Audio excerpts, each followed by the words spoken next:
The system is awake, but I think it's had a few screws loose. Other systems give their hosts god-tier singing voices or reality-bending dance moves. My system wants me to sneak into the backstage of an A-list celebrities concert, hand a chili dog to an Ice Queen CEO, and tell her, "Ma'am, you look like you're running on fumes. Here, this'll help. Now, you useless sack of crap. You're fired." The foreman's spittle sprayed across my face. He snatched the hard hat from my hands and slammed it against a steel rebar at my feet, the clang echoing across the site. I just stood there, motionless, the 3 o'clock sun beating down on the construction site, making my scalp tingle. Sweat slid down my temples and stung my eyes. 3 months. This was the 7th time I'd been fired. Not because I was lazy and not because I was stupid. The first time I was a waiter, I was carrying a tureen of soup, tripped on a perfectly flat floor, and managed to pour the entire scalding contents over our manager's gleaming bald head. The second time, I was delivering for DoorDash. The GPS suddenly glitched and led me into a dead-end alley where a funeral was in progress.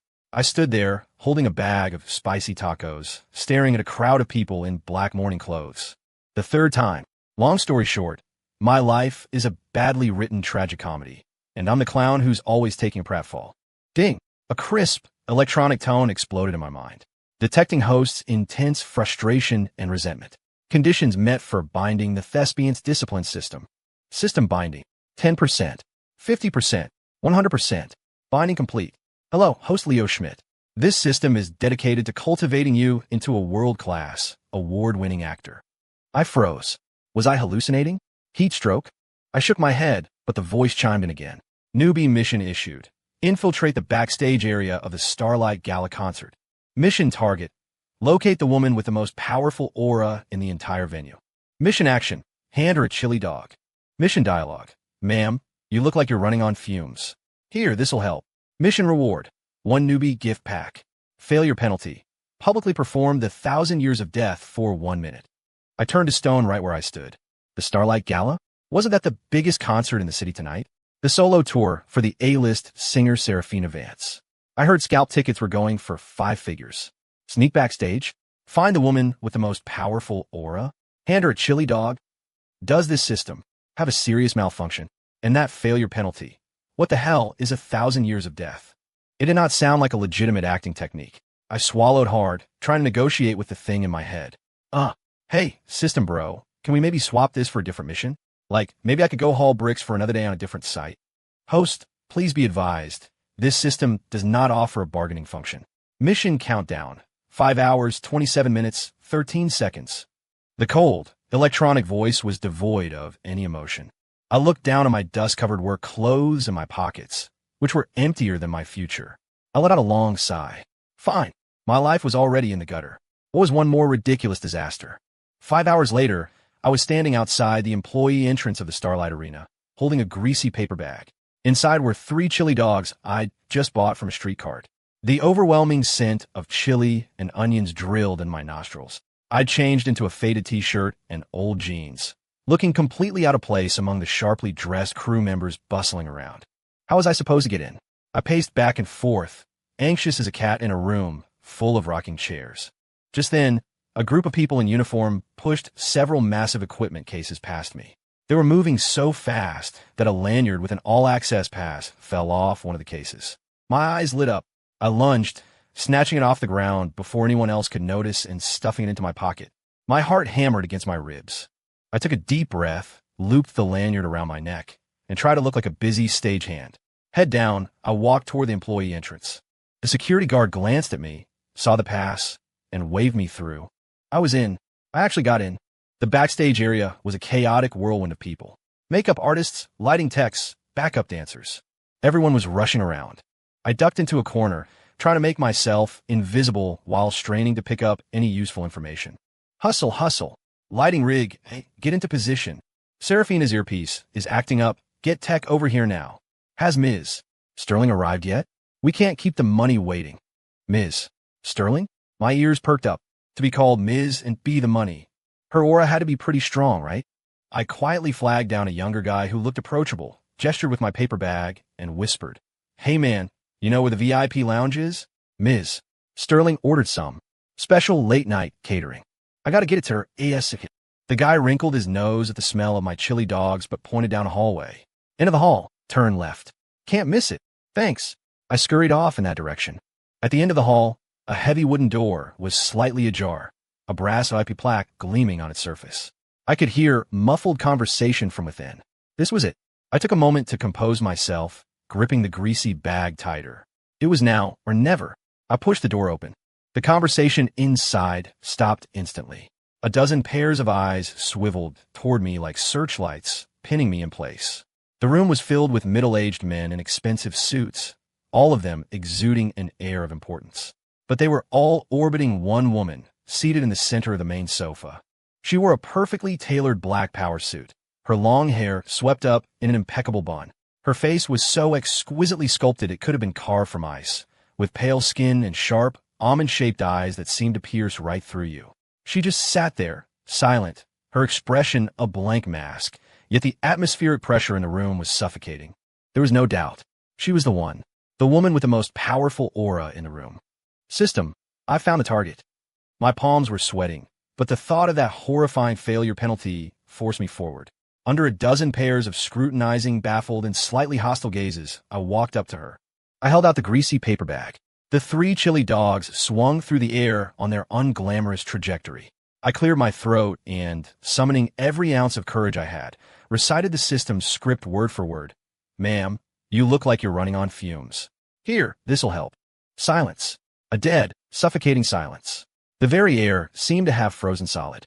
I saw the expressions on the faces of the suited men shift from shock to bewilderment, and then to outright alarm. An older man sitting next to her, with a white mustache, was visibly trembling, and the Ice Queen, Ms. Sterling, finally showed an emotion.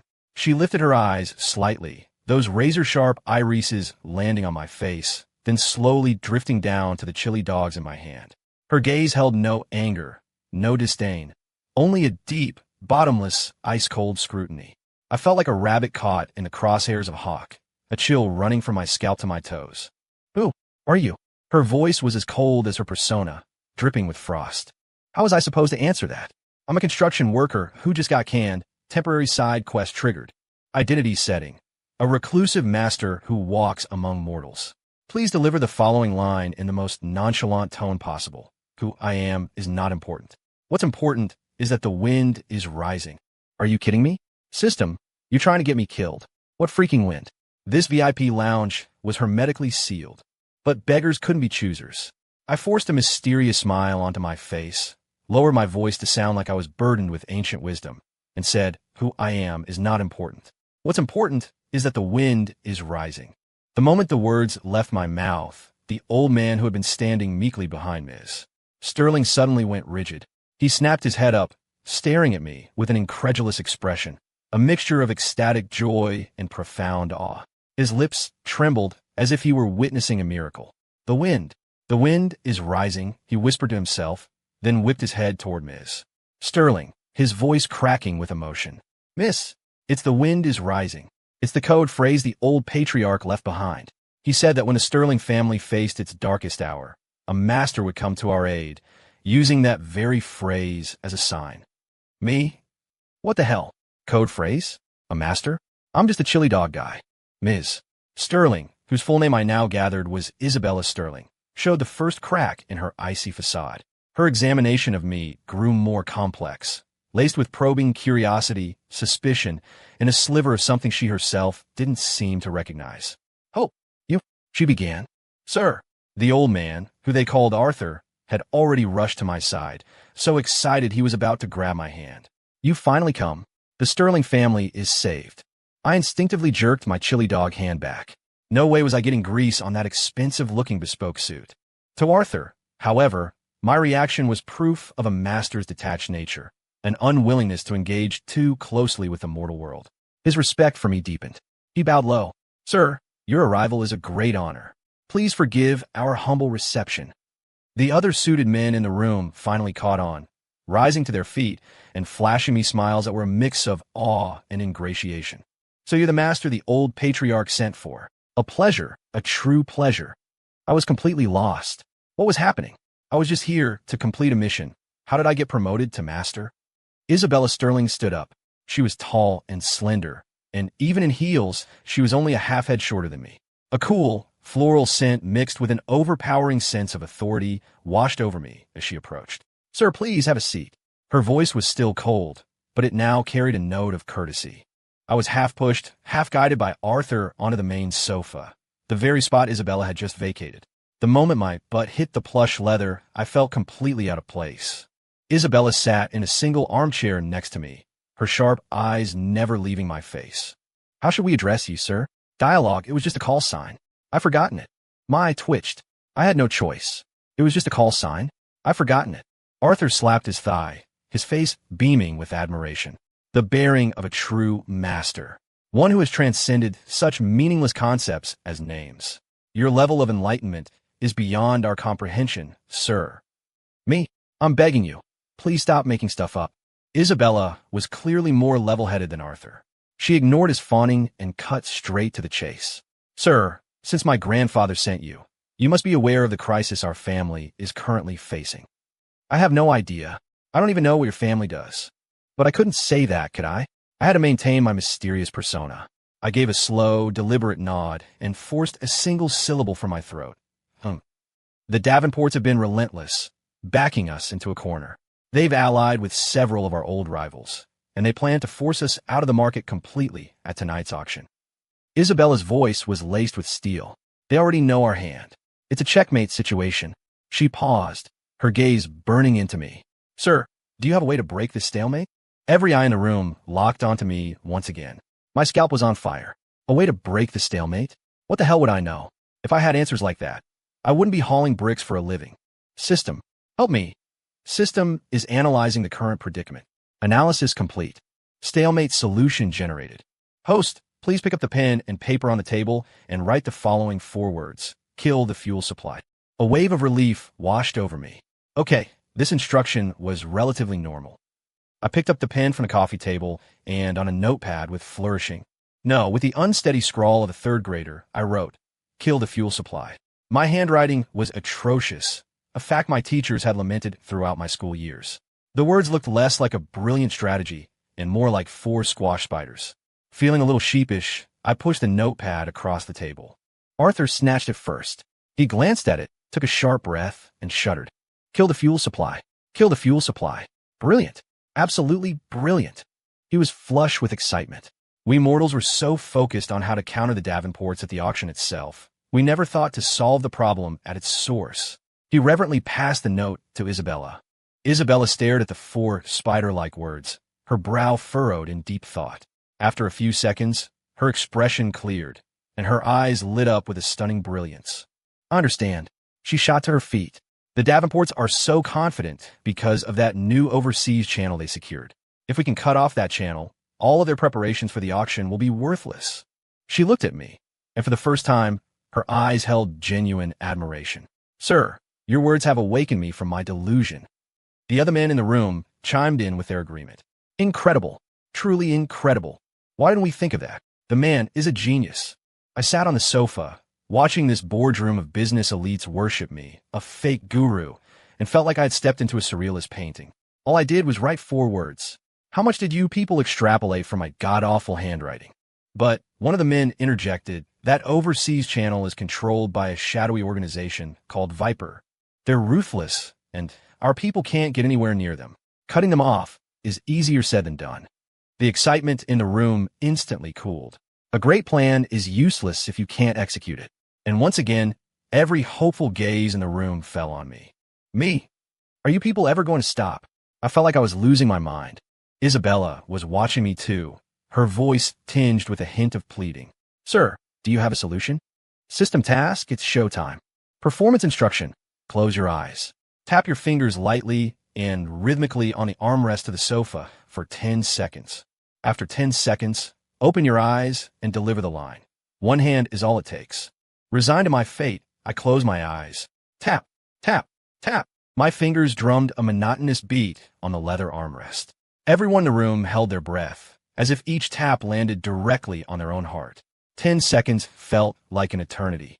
I opened my eyes, my gaze distant and unfocused, as if I were looking through the walls of the room to some faraway place.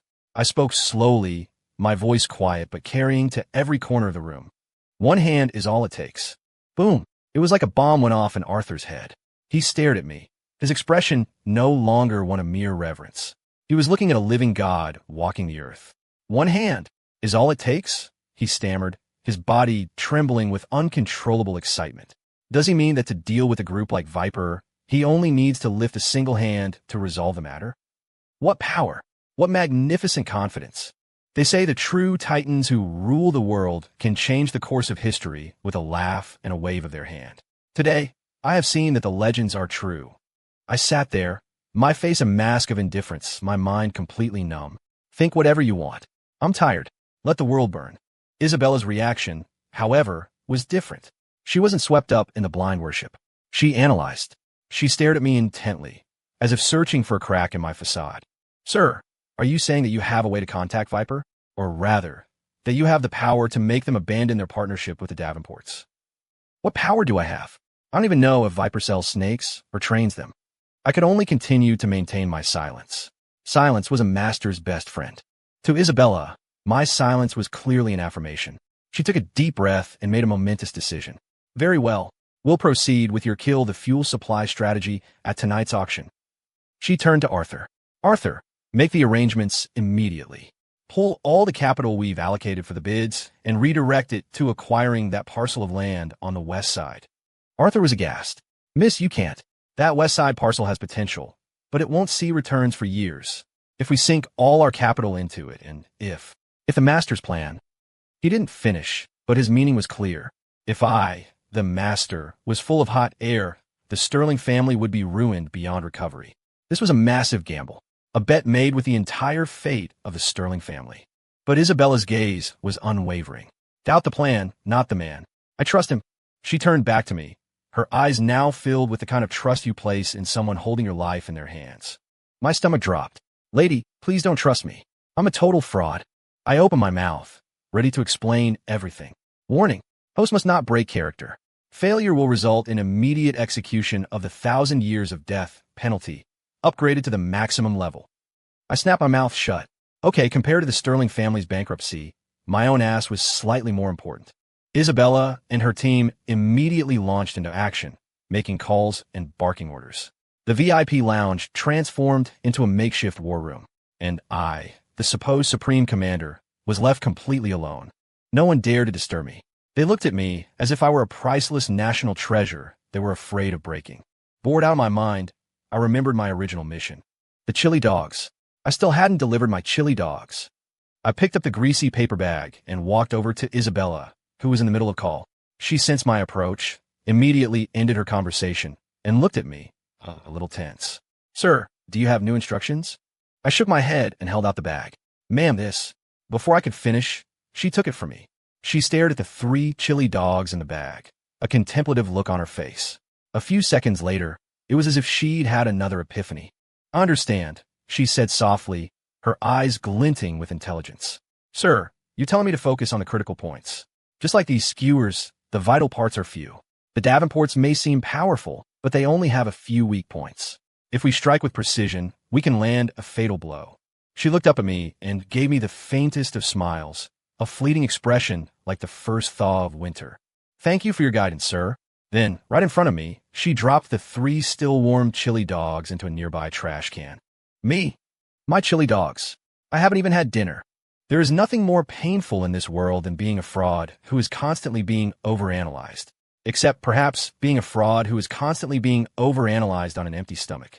An hour later, the auction began. The event was held in the International Convention Center next to the arena, a glittering hall filled with the city's elite. As the Sterling family's secret weapon, I was seated in the front row, flanked by the stone-faced Isabella Sterling on my left and a nervous, sweating Arthur Covington on my right. Not far across from me sat an arrogant-looking young man. This had to be the Davenport heir Isabella mentioned, Chad Davenport. Chad's eyes landed on me. Sitting next to Isabella, he paused. Then a contemptuous smirk spread across his face. He probably thought I was Isabella's new boy toy. He made a throat-slitting gesture at her. Isabella didn't even grant him a glance. The auction started, and the atmosphere grew tense. The first item was the development rights for the East Side Commercial District. The Davenports came out swinging, opening with an aggressive, high-stakes bid. On our side, there was only silence. Chad's smirk widened, his taunting gaze intensifying. The second item, the third, anything the Davenports bid on, the Sterlings ignored. Whispers started to ripple through the hall. What's going on with the Sterling Corporation? Did they have a change of heart? Looks like their cash flow dried up. They're just here to save face. Is this how a business empire ends? Chad's grin grew more obnoxious with every passing minute. He looked at Isabella with the smug posture of a conqueror. Arthur was fidgeting so much I thought he was going to vibrate out of his seat. He kept glancing at me, his lips moving as if he wanted to say something but didn't dare. Only Isabella and I remained as calm as stone statues. She was calm because she trusted me. I was calm because I had no clue what was going on, so there was no point in panicking. Finally, it was time for the last and most critical item, the master planning rights for the new Lakeshore District. This was the project that would define the city's commercial landscape for the next decade. The Davenports had been preparing for this moment for a full year. The auctioneer announced the start of the bid. The Davenport representative immediately raised his paddle, calling out a number so high it sent a shockwave through the room. Everyone assumed it was over. There was no way the Sterlings could top that. Chad stood up, adjusted his tie, and prepared to savor his victory. Just then, Isabella's phone buzzed softly. She glanced at the screen, and the corner of her mouth lifted in an icy smirk. She looked up, her gaze cutting across the room to lock directly onto Chad. At almost the exact same moment, Chad's phone began to ring frantically. He answered it with an annoyed grunt. Yeah, what? His expression instantly changed. What? He shrieked into the phone. The channel's been cut. Viper unilaterally tore up the contract. What? Whatever was said on the other end caused the blood to drain from his face, leaving it a pasty white. What do you mean? Viper's top brass said, they can't afford to offend someone on our side? Who the hell on our side could they possibly not afford to offend? He roared, his eyes darting wildly around the room. When his gaze met mine, it was as if he'd been struck by lightning. He froze. Me? No, impossible. He's just a boy toy. But, besides him, there's no one else with Isabella. Could it be? A tidal wave of confusion and fear crashed over Chad. The rest of the audience was starting to realize something was wrong. Isabella stood up, her voice quiet but carrying clearly across the silent hall. The overseas channel that the Davenport Corporation was so proud of has been severed. The price they just offered is now nothing but an empty promise. Her words hit the crowd like a bomb. And now, she continued, I announced that the Sterling Corporation is withdrawing its bid for the Lakeshore District project. Another wave of shock. After undercutting their rival, they were pulling out? What was this? Chad was just as stunned. But Isabella ignored the bewildered crowd. Because, just moments ago, we used all of our liquid capital to acquire the full ownership of the West Side Development Zone. Ladies and gentlemen, a new era has begun. Boom! If her first announcement was a bomb, this was a nuclear detonation. Everyone knew the potential of the West Side land. They had just been too afraid of the long-term investment to make a move. But now, with the Lakeshore project dead in the water due to the Davenport's collapse, the West Side was the only future core of the city. The Sterling Corporation hadn't just survived the siege. They had turned the tables and secured their position as the dominant player for the next 10 years. A god-tier move, a true masterstroke. And every eye in the room slowly shifted from Isabella to me. They finally understood. The true mastermind behind this series of celestial-level maneuvers was the mysterious man who had sat silently through the entire event. It was he who had given Isabella the single phrase that made her abandon the main battlefield and kill the fuel supply. It was he who, with a casual air, had made the notoriously vicious Viper Syndicate bow its head. It was he who had orchestrated the entire affair, playing the Davenport Corporation like a fiddle. At that moment, I felt as if I were shrouded in a golden aura. Under the weight of their awe, their admiration, and their fear, I slowly rose to my feet. In reality, my leg had just fallen asleep, and I needed a stretch. But to them, it looked like I was about to deliver a victory speech. Chad, his face ashen, collapsed back into his chair. He stared at me, his eyes filled with terror and disbelief. He suddenly pointed a trembling finger at me and screamed, I don't believe it. Who the hell are you? What gave you the right? It was the question everyone wanted to ask. How could I possibly answer? My name is Leo. I'm a construction worker. Would you believe me? Congratulations, host, on completing the main mission, turning the tide. Newbie gift pack is being distributed. Skill acquired, god-tier disguise beginner. Item acquired, 1 master key. Title acquired, the mastermind, when equipped, mystery plus 100, intimidation plus 100, title, the mastermind has been automatically equipped. I felt a subtle shift in my own being. My gaze, my posture. It was as if I really had become something profound and inscrutable. Facing Chad's desperate question, I simply curled my lip and let out a cold, dismissive laugh. I said nothing, but everyone in the room seemed to hear my answer. What gives me the right? The fact that I am me. That single laugh was the final blow. It shattered what was left of Chad's composure. His eyes rolled back in his head, and he fainted, foaming at the mouth. Dead silence. Arthur was weeping with joy, muttering to himself, to subdue the enemy without fighting. The master's power is truly terrifying. I turned my back on the chaotic scene and walked toward the exit without a second glance. When the job is done, I slip away, hiding my name and achievements. A true master had to have style. The truth was, I was just starving and desperate to find something to eat. Isabella immediately followed, keeping a respectful half-step behind me. "Sir, please wait." I stopped and looked back at her. Under the bright lights of the hall, her icy face was, for the first time, a complex mask of admiration, gratitude, and a hint of curiosity. "Sir, the Sterling family will never forget this kindness. What are your plans now? Can I arrange accommodations for you? Side quest. Refuse or offer. Dialogue. I came from the dust of this world, and to the dust I shall return." I roll my eyes internally. System, your dialogue is getting more and more cheesy. "I came from the dust of this world, and to the dust I shall return," I said coolly. With that, I turned and walked away, leaving her with the image of my solitary and noble retreating back. Isabella stood frozen, watching my figure disappear into the crowd. She quietly repeated my words, "From the dust to the dust." It looked like she was having another epiphany. Is the master telling me that a true expert should hide in plain sight, tempering his spirit in the mortal world? She mused. "Understand. Sir, I will not bother you with worldly possessions. But Isabella will find her own way to find you, and to follow you." Her gaze was more determined than ever. Meanwhile, I had successfully escaped the convention center and was squatting on the curb, happily devouring a container of steaming hot chow mein from a street vendor. "Hey boss, can I get an extra egg roll?" Fed and satisfied, I felt the master key in my pocket and thought about the god-tier disguise skill. Life, it seemed, was starting to get interesting. Just then, a pink Porsche screeched to a halt in front of me. The window rolled down to reveal an exquisite face hidden behind enormous sunglasses. "Hey, you, the guy eating chow mein." I looked up, my mouth still half full. It was Serafina Vance, the A-list singer from the concert. I'd seen her posters. She took off her sunglasses, revealing a pair of large, vibrant eyes that were currently glaring at me. "You're that mysterious guy who was with Isabella Sterling, aren't you?" I froze. How did she know? I saw everything from backstage. Serafina Vance huffed. "Who are you, really? Why do I feel like you look familiar?" My stomach dropped. Oh crap. Back when I was trying to be an actor, I think I was an extra in one of her music videos.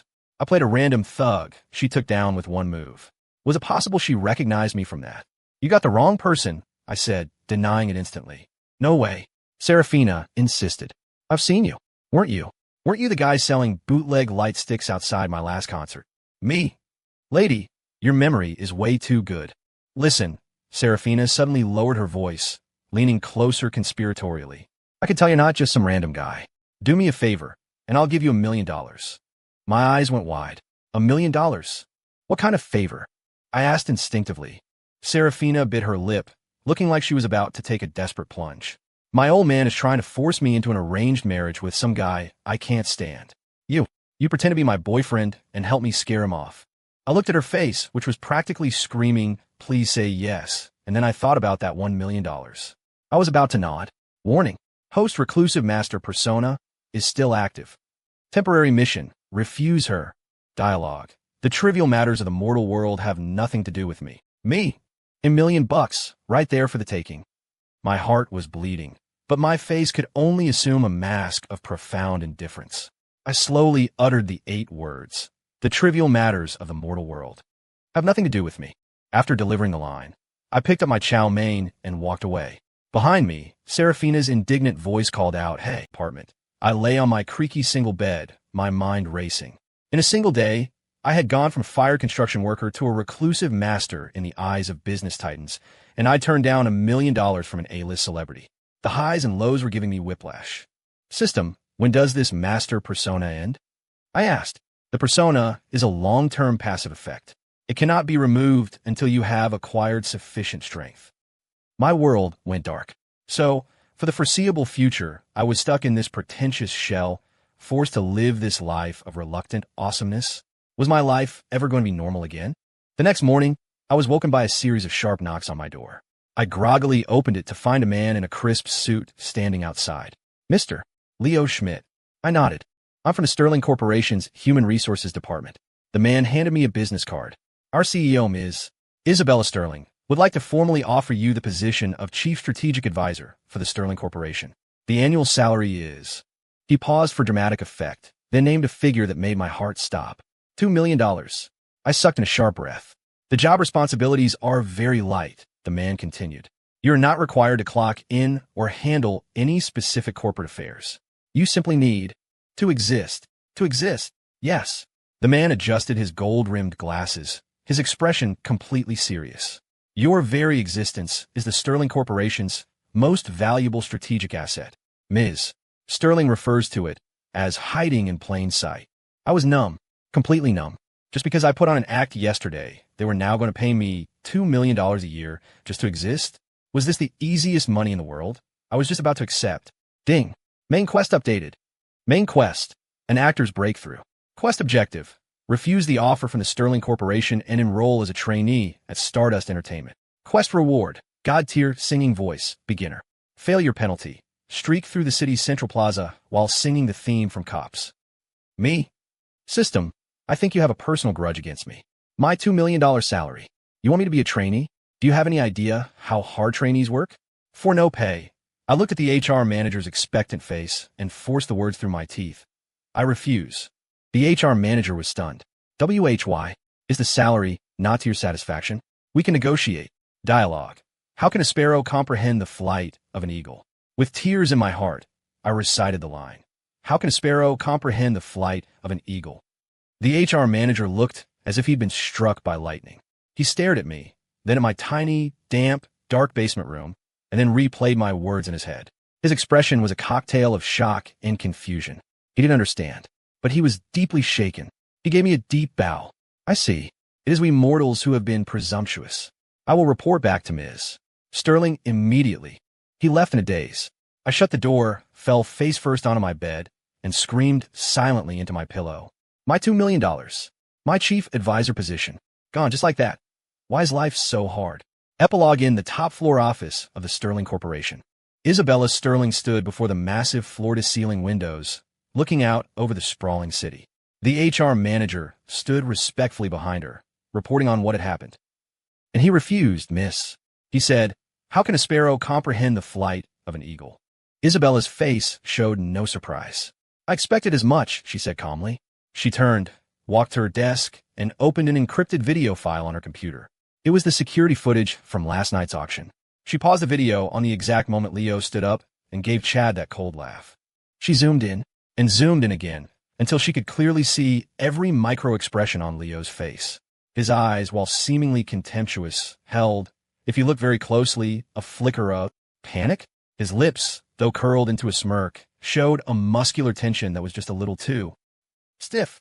Isabella reached out a long, slender finger, gently tracing the outline of Leo's face on the screen. A tiny, almost imperceptible, and deeply intrigued smile touched her lips. The flight of an eagle, she whispered to herself, her eyes glinting with the light of a predator. I'm very interested to see just where this eagle plans to fly. She picked up her phone and dialed a number. I need a background check on a man named Leo Schmidt. Yes, that's him. I want everything you can find from birth until today. Also, contact Mr. Wallace at Stardust Entertainment. Tell him I'm adding a name to their next class of trainees.